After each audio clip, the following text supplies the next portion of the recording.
নতুন ইতিহাস তৈরি করেছেন 2025-এর 21শে জুলাই। আমি মনে করি গত বছরের 21শে জুলাইকেও ছাপিয়ে গেছে। আমি প্রত্যেককে ধন্যবাদ জানাচ্ছি, কৃতজ্ঞতা জানাচ্ছি, এবং এটাই 21শে জুলাইয়ের বৈশিষ্ট্য যে প্রতি বছরের 21শে জুলাই আগের বছরের 21শে জুলাইকে ছাপিয়ে যায়।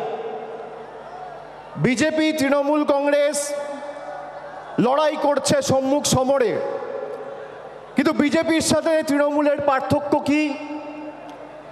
বিজেপির কাছে এত অর্থবল, এজেন্সি, গদি মিডিয়া, সংবাদ মাধ্যমের একাংশ, বিচার ব্যবস্থার একাংশ, election commission, enforcement directorate, CBI, income tax, পেগাসাসের মতো সফটওয়্যার লাগিয়ে আমাদের ফোনে আড়ি পেতেও বাংলা জিততে পারেনি। তার কারণ তৃণমূল কংগ্রেসের মতো একটা কর্মী বিজেপিতে নেই, আর আগামী 100 বছরে তৈরি হবে না। আমাদের নেত্রী এবং আমাদের দলের কর্মী তৃণমূল কংগ্রেসের আসল শক্তি।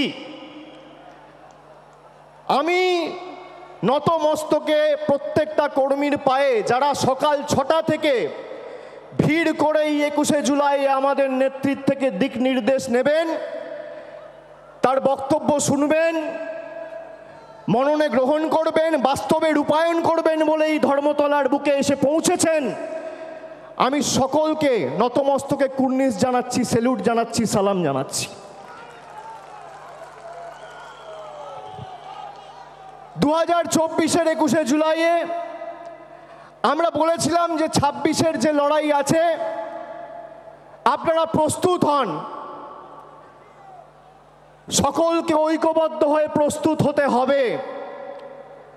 আপনারা দেখেছেন আজ থেকে ঠিক 16-17 মাস আগে 2024-এর নির্বাচনের প্রাক্কালে তৃণমূল কংগ্রেস ব্রিগেড চলো সমাবেশের ডাক দিয়েছিল। 10ই মার্চ 2024 আমরা এক সপ্তাহের ব্যবধানে ব্রিগেড চলো সমাবেশ করে 10 থেকে 12 লাখ লোক নিয়ে ব্রিগেড ভরিয়ে দেখিয়ে দিয়েছিলাম তৃণমূল কংগ্রেসের সাংগঠনিক শক্তি। সেই দিনকে তৃণমূল কংগ্রেস বলেছিল জনতার গর্জন, বাংলা বিরোধীদের বিসর্জন। এই বিজেপিকে বাংলা বিরোধী প্রথম কে বলেছে? তৃণমূল কংগ্রেস বলেছে, মমতা বন্দ্যোপাধ্যায় বলেছে, আমরা বলেছি। সেই দিন আমরা যে ডাক দিয়েছিলাম জনতার গর্জন, বাংলা বিরোধীদের বিসর্জন, সেটা শুধুমাত্র একটা পলিটিক্যাল স্লোগান ছিল না, সেটা ছিল বিজেপির আসল চরিত্র উন্মোচন। যে বিজেপি 2019 সালের নির্বাচনের প্রাক্কালে এই উত্তর কলকাতায় ঈশ্বরচন্দ্র বিদ্যাসাগরের মূর্তি ভেঙেছিল, যে বিজেপির নেতারা কবিগুরু রবীন্দ্রনাথ ঠাকুরকে বামপন্থীর প্রোডাক্ট বলে, যে বিজেপির নেতারা বাংলার কৃষ্টি সংস্কৃতি নিয়ে তাচ্ছিল্য ব্যঙ্গ বিদ্রুপ করে, যে বিজেপির নেতারা ইলেকশনে ময়দানে লড়াইয়ে জিততে না পেরে গরিব মানুষকে ভাতে মারার পরিকল্পনা, ষড়যন্ত্র, নির্লজ্জ প্রচেষ্টা করে বাংলার মানুষের টাকা গায়ের জোরে গাজোয়ারি করে আটকে রাখে, সেই বিজেপির একটাই পরিচয়, এই বিজেপি বাংলা বিরোধী। আজকে যদি কেউ বাংলায় কথা বলছে, কিসের এত আপনাদের গায়ে জ্বালা? কেন এত গাত্রদাহ? বাংলায় জিততে পারেননি বলে? আমি তো আগের মাসে সভা করেছিলাম ডায়মন্ড হারবার থেকে, বলেছিলাম 50 পেরোবে না বিজেপি। আমি রাজনৈতিক ভবিষ্যৎবাণী করি না, কিন্তু যদি ভবিষ্যৎবাণী করি ভেবে চিন্তে করি আর মানুষের উপর অগাধ আস্থা রেখে করি। আমি আপনাদের দায়িত্ব নিয়ে বলছি, যেভাবে এরা বাংলার মানুষকে লাঞ্ছিত, নিপীড়িত, অত্যাচারিত, অপমানিত, শোষিত করেছে দিনের পর দিন, খালি নিজের ঔদ্ধত্য, অহংকার আর দম্ভের কারণে যে কটা ছাইপাস আর গুটি কয়েকটা বাংলা বিরোধী পড়ে রয়েছে, তাদেরকে ঝেঁটিয়ে বিদায় দিয়ে আমাদের বঙ্গোপসাগরে ফেলতে হবে। আজ থেকে 32 বছর আগের 21শে জুলাই সচিত্র পরিচয়পত্রের দাবিতে 13 জন নিজের প্রাণ দিয়ে ভারতবর্ষের প্রতিটা মানুষের গণতান্ত্রিক অধিকার ফিরিয়ে দিয়েছিল। 2025-এর 21শে জুলাই আজও যদি ইলেকশন কমিশনের কারচুপি ঢুকতে তৃণমূল কংগ্রেসের কর্মী সমর্থকদের রাস্তায় নেমে প্রাণ দিতে হয়। আমরা দেবো, দরকার হলে মমতা বন্দ্যোপাধ্যায়ের অনুমতি নিয়ে দিল্লিতে বৃহত্তর আন্দোলন তৃণমূল কংগ্রেস করবে। বাংলার ভোটার লিস্টে আমরা কারচুপি করতে দেবো না। আর বিজেপি দলকে বলে রাখবো, মাইকের আওয়াজ যত দূর যাচ্ছে বাংলার মানুষের ক্ষমতা আপনারা দেখেছেন। 100 দিনের গরিব মানুষের টাকা আপনারা গায়ের জোরে বন্ধ করে রেখেছেন। আমরা দিল্লিতে গেছি আন্দোলন করতে, জনজাতি, মূলবাসী, তপশিলি জাতি, উপজাতি সম্প্রদায়ের প্রতিনিধি, জনপ্রতিনিধি চুলের মুঠি ধরে মহিলাদের টানতে টানতে ছেঁচড়াতে ছেঁচড়াতে আপনারা কৃষি ভবন থেকে দিল্লি পুলিশকে দিয়ে বার করেছে। তার জবাব পেয়েছেন 2024-এ। এবার কি করছে আসাম ফরেন ট্রাইব্যুনাল, যার বাংলার মাটিতে কোনো এখতিয়ার নেই, সেই আসাম ফরেন ট্রাইব্যুনালকে দিয়ে চিঠি পাঠিয়ে রাজবংশী ভাইদের বলছে তোমরা বাংলাদেশি। আমরা বাংলায় কথা বলি, আমাদের অপরাধ 100 বার বাংলায় কথা বলবো। আমরা যত বাংলায় কথা বলবো এদের তত গায়ে জ্বালা। গর্ব করে বলবেন বাংলা। আগে জয় শ্রীরাম বলতো, মনে আছে? ঠেলায় না পড়লে বেড়াল গাছে ওঠে না। এখন বলছে জয় মা কালী, এখন বলছে জয় মা দুর্গা। আর আজকে আমার নাম দিয়ে লিখে রাখুন 21শে জুলাই 2025। আমি বলছি 26-এর পর জয় বাংলা বলাবো, না বলাতে পারলে আমাদের ক্ষমতা নেই। আরে এটাই তো তৃণমূল কংগ্রেসের জয়, এটাই তো বাংলার জয়। যে বাংলার মানুষকে ভাতে মারতে চেয়েছিলে, আজকে সেই বাংলার মানুষের পায়ে মাথা ঠুকে জয় মা কালী, জয় মা দুর্গা বলতে হচ্ছে। এটাই বাংলার 12 কোটি কৃষক, শ্রমিক, যুবক, যুবতীদের জয়, তপশিলির জয়, আদিবাসীর জয়, জনজাতির জয়, কৃষকের জয়, শ্রমিকের জয়, বাংলার কৃষ্টির জয়, ঐতিহ্যের জয়, সংস্কৃতির জয়। যে দুর্গাপুজোর কমিটিগুলোর পিছনে ইনকাম ট্যাক্স লাগিয়ে দুর্গা মণ্ডপগুলোকে অপমানিত করেছিলে, দুর্গাপুজো বন্ধ করতে চেয়েছিলে, আজকে সেই বাংলার মাটিতে দাঁড়িয়ে জয় শ্রীরামকে বর্জন করে জয় মা দুর্গা বলতে হচ্ছে। আর 10 মাস তারপর জয় বাংলা বলবে। আপনারা সবাই ঐক্যবদ্ধ তো? আপনারা বলুন, যে বাংলা ভারতবর্ষকে স্বাধীনতা সংগ্রামে পথ দেখিয়েছে, নবজাগরণে পথ দেখিয়েছে, আমাদের কবি, সাহিত্যিক, কবিগুরু রবীন্দ্রনাথ ঠাকুর, বঙ্কিমচন্দ্র চট্টোপাধ্যায়, যারা ভারতবর্ষের আত্মাকে শব্দের মাধ্যমে, সাহিত্যের মাধ্যমে, কবিতার মাধ্যমে রূপ দিয়েছেন, যে বাংলার বিপ্লবীরা রাসবিহারী বসু থেকে শুরু করে বাঘাযতীন, ক্ষুদিরাম বসু, যারা শুধুমাত্র বাংলা নয় গোটা উপমহাদেশে আন্দোলনের প্রদীপ জ্বালিয়ে ভারতবর্ষে দৃষ্টান্ত স্থাপন করেছে, তারা যে ভাষায় কথা বলে সেই ভাষায় অপমান। 2021-এর আগে বলেছিলাম খেলা হবে, এবার বলছি পদ্মফুল উপড়ে ফেলা হবে, পদ্মফুল উপড়ে ফেলা হবে। যে কজন আবর্জনা রয়েছে শপথ নিন, নিজের বুথে ফেরত গিয়ে মানুষকে বলতে হবে যে আমাদের টাকা পয়সা, রাস্তাঘাটের, জলের, আবাসের টাকা আটকে রাখা শুধু নয়, বাঙালিকে মাছ খাওয়া নিয়ে খালি ব্যঙ্গ বিদ্রুপ করা নয়, বাংলায় কথা বললে বিজেপির নেতা আসামের মুখ্যমন্ত্রী বলছে বাংলাদেশি।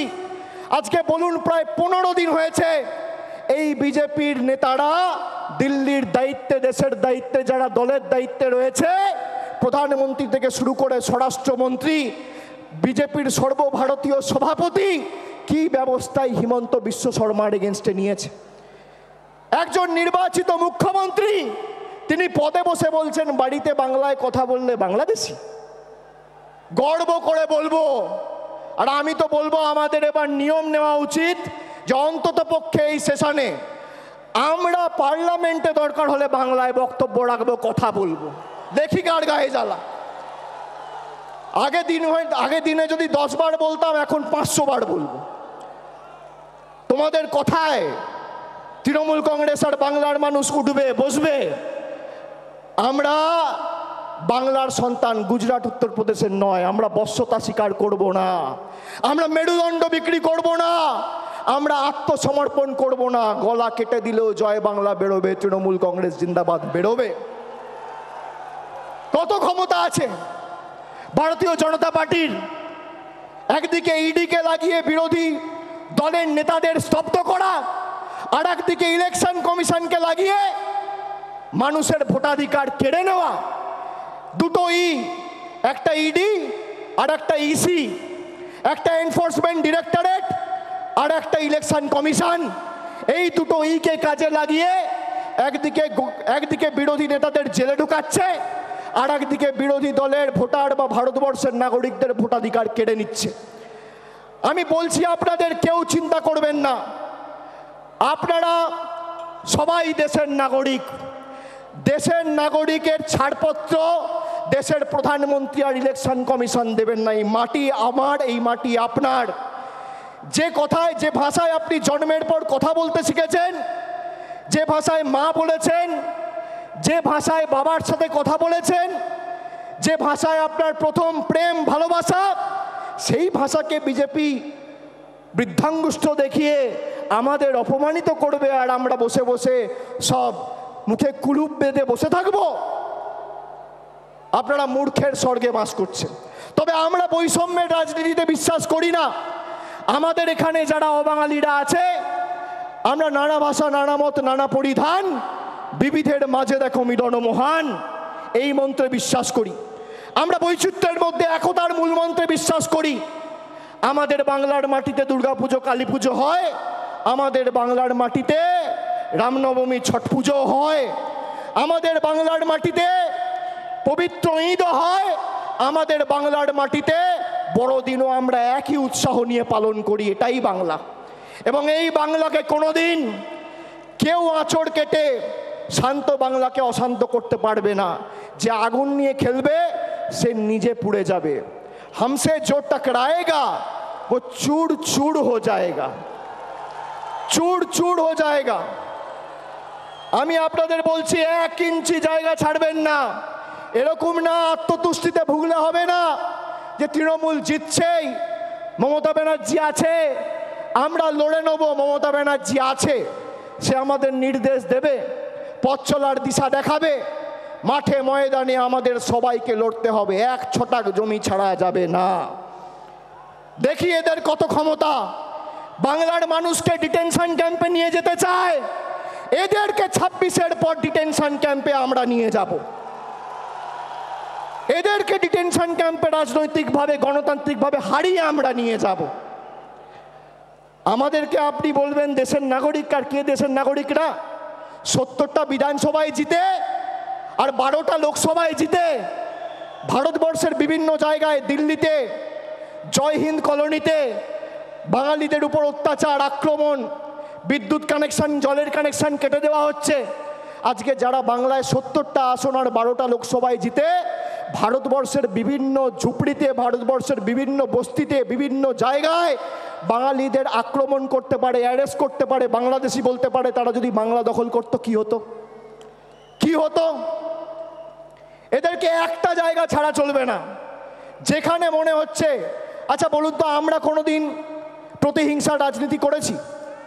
বিজেপি তো 77টা আসনে জিতেছিল, এখন তো 65-র নিচে।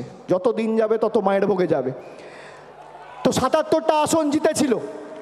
আপনি বলুন তো, একটা বিধানসভা যেখানে মমতা ব্যানার্জির সরকার রাজনৈতিকভাবে জিততে পারেনি বলে লক্ষ্মীর ভাণ্ডার বন্ধ করেছে, কন্যাশ্রী বন্ধ করেছে, রূপশ্রী বন্ধ করেছে? করেনি। এটাই তৃণমূল কংগ্রেস। আমরা ধর্ম নিয়ে আর আমরা প্রতিহিংসার রাজনীতি করি না, আমরা ধর্ম বাড়িতে করি। আর যখন আমরা রাজনীতি করি, আমাদের একটাই ধর্ম, মানব ধর্ম, মানুষকে পরিষেবা পৌঁছে দেওয়া। আমি বক্তব্য দীর্ঘায়িত করব না।